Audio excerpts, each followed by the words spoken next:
A hand shoved hard against an old man's chest. He stumbled back off the porch step and landed on the dirt. The screen door slammed shut above him. From inside came a woman's voice, sharp and cold. "I told you not to come here begging." He pushed himself up slowly. His knees shook. His coat was thin and torn. A canvas bag lay beside him on the ground, half open, with two folded shirts spilling out into the mud. He gathered them up with shaking hands. Then he looked back at the closed door for a long second. Nobody came out. Nobody opened it. Nobody asked if he was hurt. The old man's name was Caleb Whitaker. The woman who had just shoved him was his oldest daughter. What was hidden inside that canvas bag would change everything for all four of his children. "Stay with me on this one." The two folded shirts went back into the canvas bag. Caleb buttoned his thin coat with hands that still hadn't stopped shaking. He didn't look at the door again. He turned, walked down the gravel driveway, and didn't stop until he was back out on the road. His truck was gone. Sold 6 months ago. He walked. Now here's the thing nobody knew. Not Mara on the porch. Not his oldest son Dale. Not Garrett, the smooth-talking middle one. Not even Hannah, the youngest, who lived 2 hours west in a small school district town.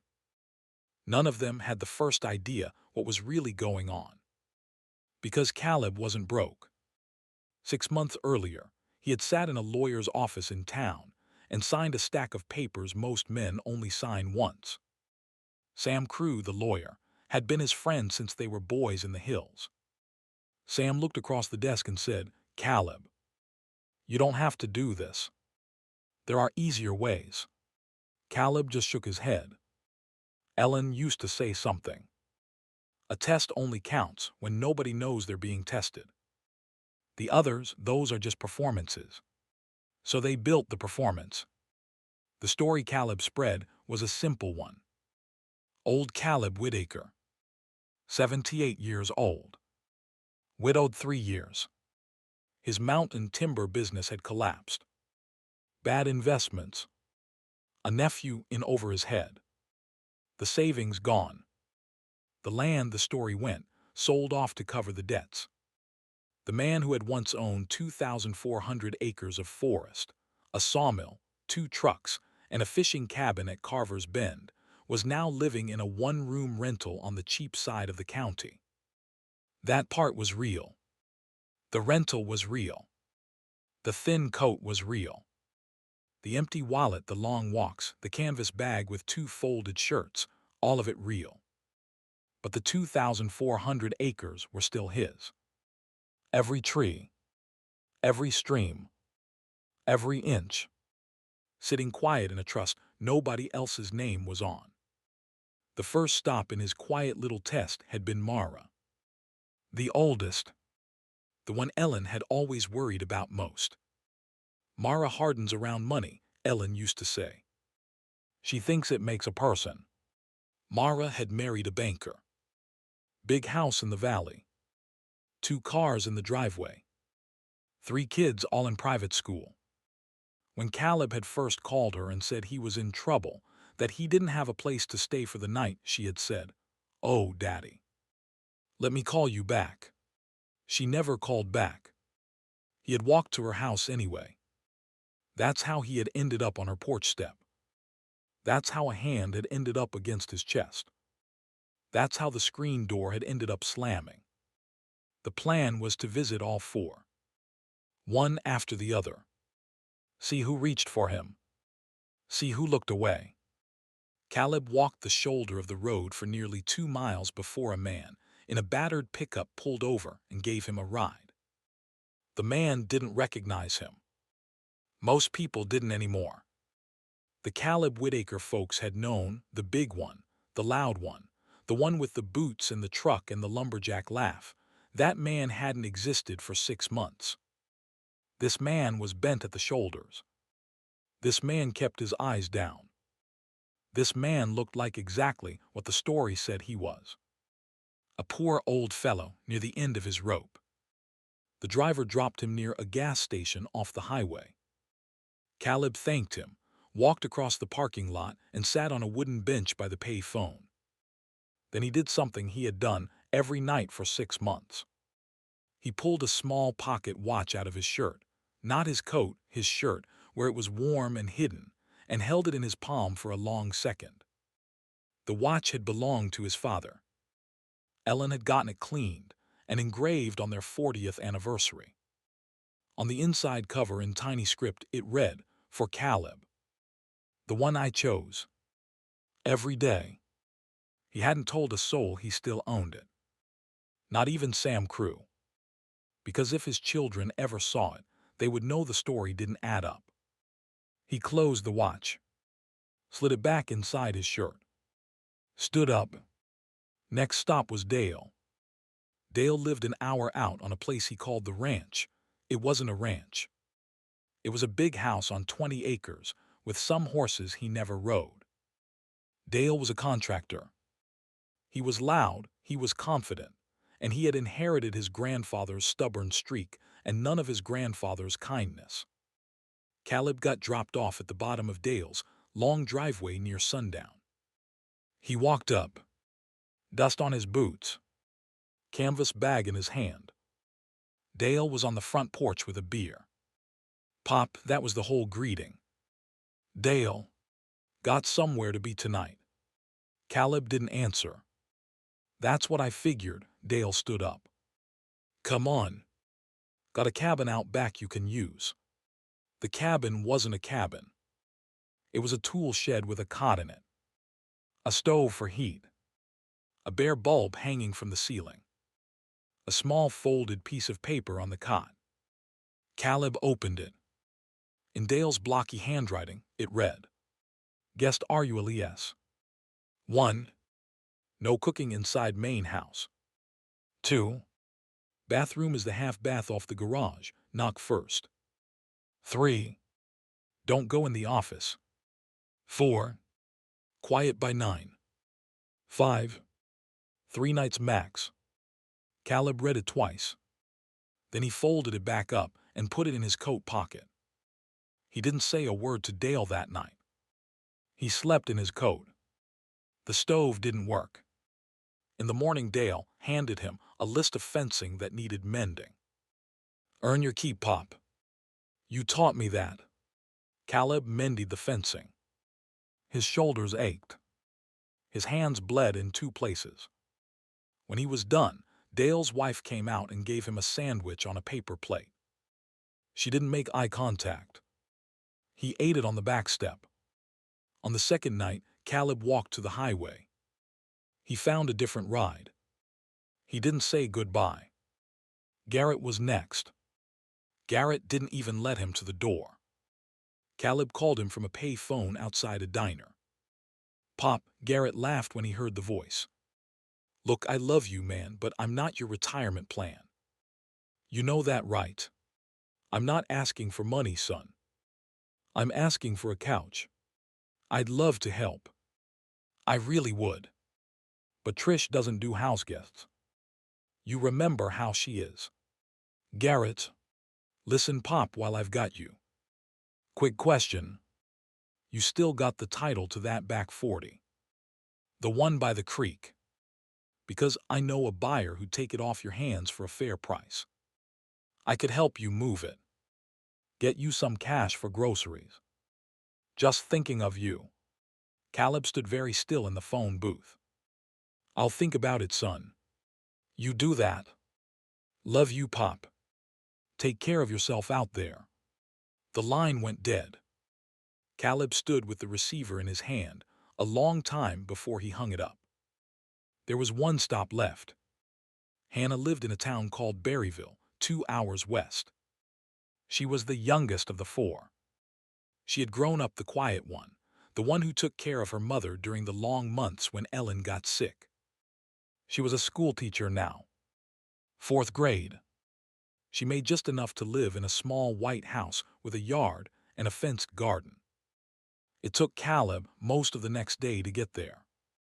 When he knocked on her door, it was nearly dark. Hannah opened it and saw him. just saw him.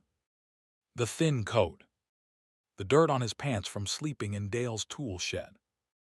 The canvas bag. She made a sound. It wasn't a word. It was something between a sob and a gasp.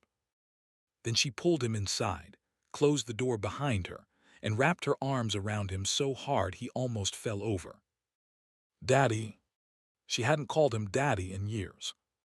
He hadn't realized how much he'd missed the word until it landed on him. She didn't ask why he was there. She didn't ask what happened. She didn't ask about the business or the land, or what was left or what was gone.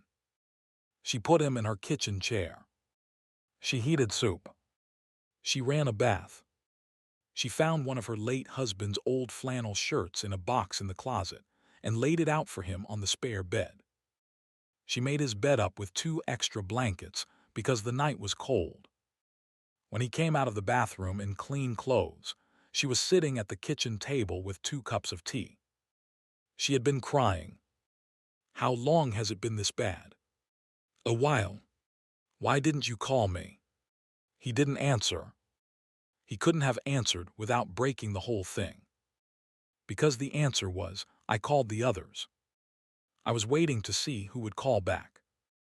She reached across the table and took his hand. You stay as long as you want. You stay forever if you want. That night Caleb slept in a real bed for the first time in months. The next morning he woke up to coffee already brewing. Hannah had left for the school.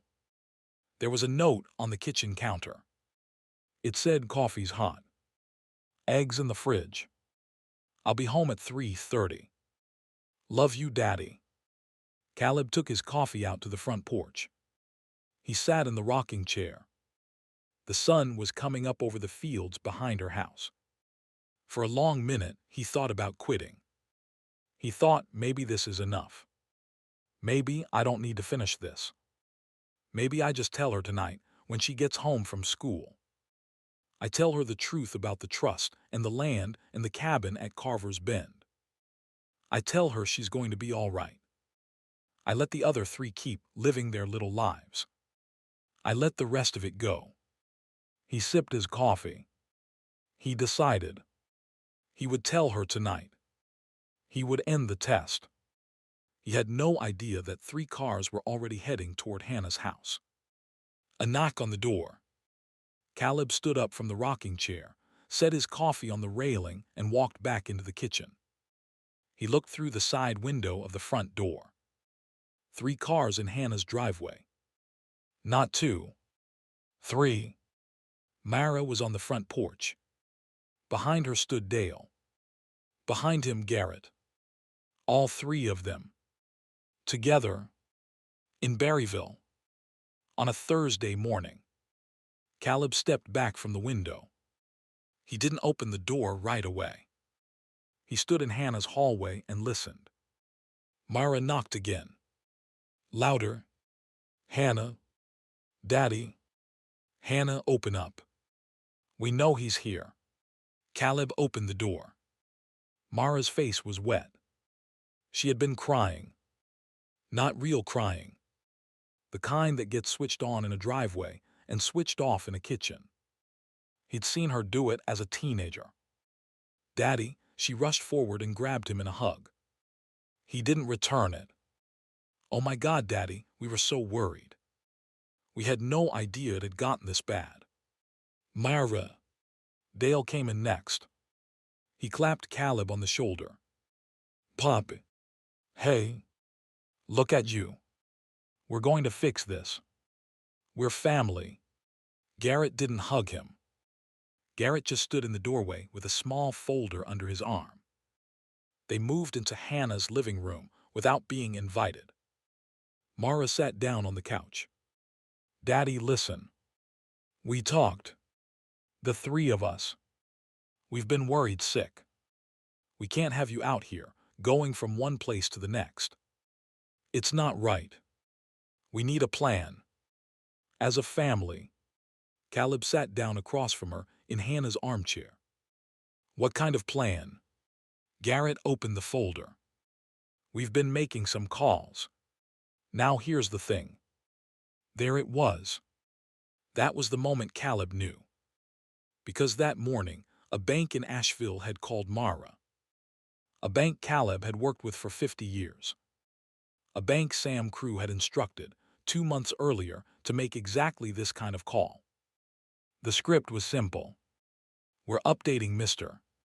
Whitaker's address on his trust account. Can you confirm where he's currently residing?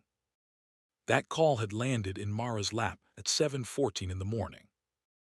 By 8:00, Mara had called Dale. By 8:15, Dale had called Garrett. By 9:00, all three of them were in cars heading to Berryville. Because if there was a trust, there was money. And if there was money, the broke old man on Mara's porch had been lying. Or, and this was the angle they liked better, the broke old man on Mara's porch was getting confused. Senile. Maybe didn't even know what he had anymore. Maybe somebody needed to step in. Garrett spread the papers on Hannah's coffee table. Pop, we want what's best for you. We've been talking to a doctor, a friend of mine. Just a conversation. He thinks, given your age, given the stress, given what you've been through, there's no harm in just having you evaluated. For everyone's peace of mind. Evaluated for what, Garrett? Just, capacity. Decision-making. To make sure nobody takes advantage of you. Mara nodded along. It's protective, Daddy. It's love. The front door opened. Hannah came in. School had let out early. She froze in her own doorway when she saw the three of them in her living room. The folder. The papers. Her father in the armchair. Mara on her couch. She set down her bag very slowly. What are you doing here? Mara stood up. Hannah, we need to talk. The three of us have been trying to help Daddy for months, and you didn't even tell us he was here. I didn't tell you because he doesn't want to talk to you. He's not in his right mind, Hannah. Get out of my house. The three older siblings looked at each other. Dale spoke. Hannah, sweetheart, you can't just have him here. You don't have the resources. We can take him to a place. A nice place. We can sort out the trust paperwork. We can. You can leave. Mara turned mean fast. You think you're going to keep him here so you can take everything. You think we don't see what you're doing. Pulling him in. Playing the nice daughter. You always did this. You always made yourself out to be the good one. Hannah looked at her sister for a long second. Then she walked across the living room and put herself between Mara and Caleb. Her back to her father. Her face to her sister. Get out of my house. That was the moment. That was the first payoff. The smallest of his 4 children had put her body between him and the wolves. If you're still with me on this one, hit that subscribe button right now. Old Caleb hasn't even started yet, and what he's about to do will stay with you. Mara wasn't done. We're calling Dr. Hollies. We're going to bring him here this afternoon. You can't stop that. He's our father, too. We have rights. Dale pulled out his phone. Garrett stood there with the folder. Caleb watched it all from the armchair. Then he stood up. 5 sets of eyes turned to look at him. He didn't look like a frightened old man anymore. His shoulders weren't bent. His hands weren't shaking. He stood as straight as he had stood at 60. Sit down. All of you. Hannah, you too. There's something I need to say. Mara sat. Dale sat. Garrett sat. Hannah sat down on the arm of Caleb's chair and put her hand on his shoulder.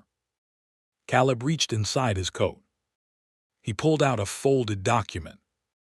Then a second. Then a third. He set them down on Hannah's coffee table on top of Garrett's folder, one by one. What is that? Mara's voice had gone quiet. Read it. She didn't move. Dale leaned forward and picked up the top page. His face changed. Slowly. From confusion to disbelief. Then to something darker. He looked up. Pop. This is. Yes. This is the trust. The whole trust. The land. Everything. Yes.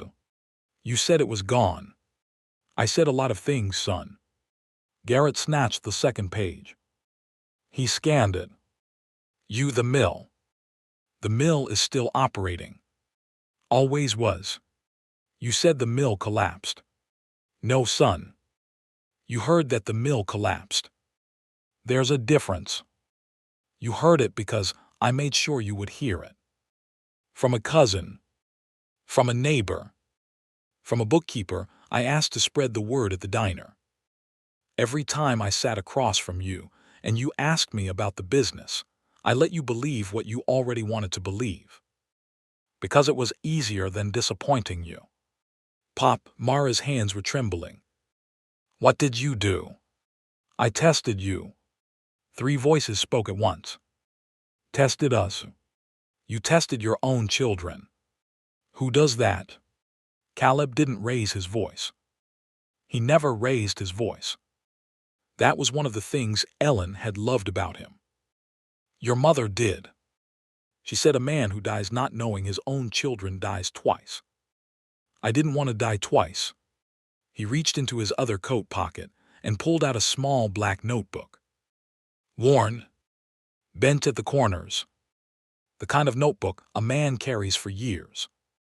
He opened it. January 14th. I sat on your porch, Mara, for 1 hour in the cold rain because you said you didn't want to track mud on the hardwood. Mara made a sound. February 2nd. I called you, Garrett. I told you I needed $200 for medicine. Heart medicine. You told me to ask the church. Garrett stared at the floor.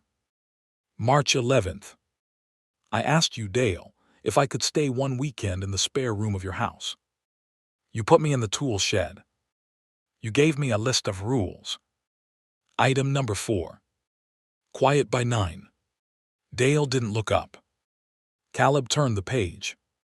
April 6th. I had a fever of 103. I called all 3 of you, one after the other. Mara, you said you'd send a card. Dale, you didn't pick up.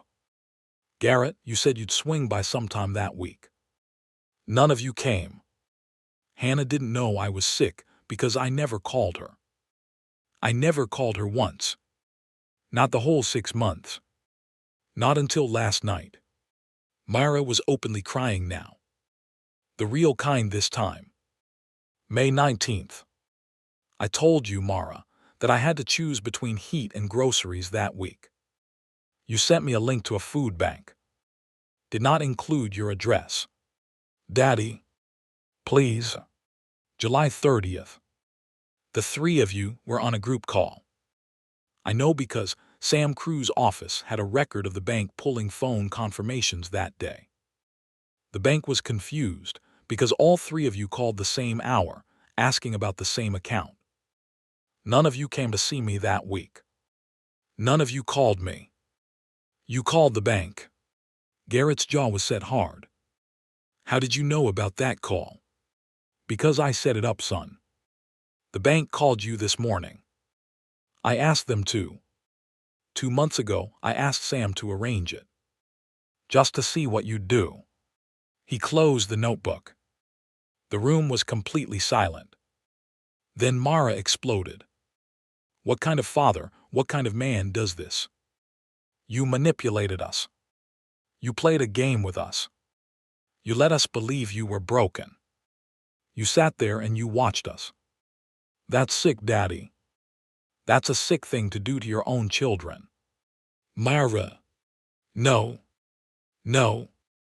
You don't get to do that and then sit there like a judge. Mara.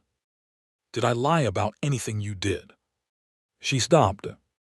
Did I make up a single one of those dates? She didn't answer. Then you're not angry that I tested you. You're angry that you failed. He let that sit. Then he turned and looked at Hannah. She was still on the arm of his chair. Her hand was still on his shoulder. She hadn't moved. She hadn't said a word the whole time. He picked up the third document from the table. He handed it to her. This is the deed. The 2,400 acres. The cabin at Carver's Bend. The mill. The trust. All of it. It's yours, Hannah. I made it yours 6 months ago. Before any of this started. Sam has the paperwork. It was already done. Hannah's eyes filled up. Daddy, I don't want. I know you don't. That's why. He turned back to the 3 older children. You loved me when you thought I had something. Hannah loved me when she thought I had nothing. That's the only test that ever counted. Mara stood up fast. You can't just, that's not legal, you can't just. It is legal. It was done 6 months ago. Sam can show you the dates. You can fight it if you want. You'll lose. And you'll spend every dollar you have on lawyers losing. Dale stood up too.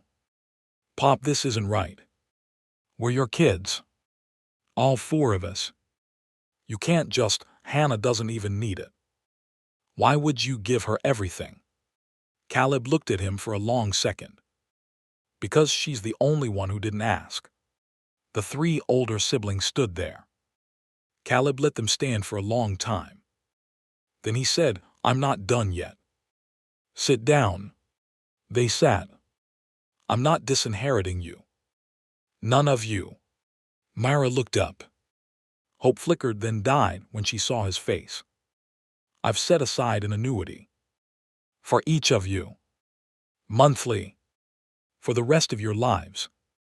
Modest. Enough to know I forgive you. Not enough to be rewarded for what you did. You'll receive the first check next month. Sam will be in touch with the paperwork. That's it, Dale's voice cracked. That's all. That's all. Pop, I'm your son. I'm your oldest son. You are. That doesn't change. The fact that you are my son is why you get anything at all. The fact that you treated me the way you did is why it isn't more. Caleb pulled 3 sealed envelopes from inside his coat. He had been carrying them. The whole time. Through the cold rain on Mara's porch. Through the tool shed at Dale's. Through the pay phone outside the diner where Garrett told him to sell the back 40. He handed one to each of them. There's a letter in there. From me. I wrote them 6 months ago, when I knew this was the road we were going down. You can open them today. You can open them after I'm gone. Up to you. Mara took hers like it weighed something. Daddy. I'm sorry. I'm so sorry. I didn't know it was. I didn't know it was a test. Mara. Yes, Daddy. It was always a test. Every day with your children is a test. The only reason this one stung is because you didn't know you were being watched. That's the only difference. You have time to learn that. Not for me. For your own kids. So they don't grow up to do this to you. Mara nodded with her head down. Dale didn't say anything. He just got up, walked to the front door and left. The screen door slammed behind him, the same way Mara's had 3 days earlier. Garrett tried one more angle. He sat there with the envelope in his hand and said, Pop. Look. I get it. I do. But the back 40 thing, I was joking. You know I was joking. Right. Pop. Caleb didn't answer. Garrett left. Mara stayed the longest. She sat on Hannah's couch with the envelope in her lap, and she cried in a way Caleb hadn't seen her cry since she was 12 years old. Then she stood up, walked over to him, kissed him on the forehead, and walked out. The door closed. The house was quiet. Caleb sat in the armchair for a long minute without moving. Hannah sat down on the floor by his feet. She put her head against his knee, the way she used to do when she was small. He put his hand on her hair. After a while he said, "I need to tell you something I didn't tell anybody." "Tell me." I was scared too. Every day of these 6 months. Every time someone shoved me or laughed at me or put me in a shed, I wanted to quit. I wanted to call Sam and tell him I was done. I wanted to drive home and just be old and rich and alone. Why didn't you? Because if I quit, I never would have found you. I mean, I always knew you, sweetheart. But I wouldn't have found you the way I found you last night. You opening that door. You not asking a single question. Just pulling me in. She didn't say anything for a long time. Then she said, "I would have loved you if you really had nothing." "I know. I would have loved you in the tool shed, Daddy." "I know, baby." He reached inside his shirt. Not his coat. His shirt. Where it was warm. He pulled out the pocket watch. He pressed it into her hand. "For Hannah," he said. "The one I knew. Every day." She closed her fingers around it.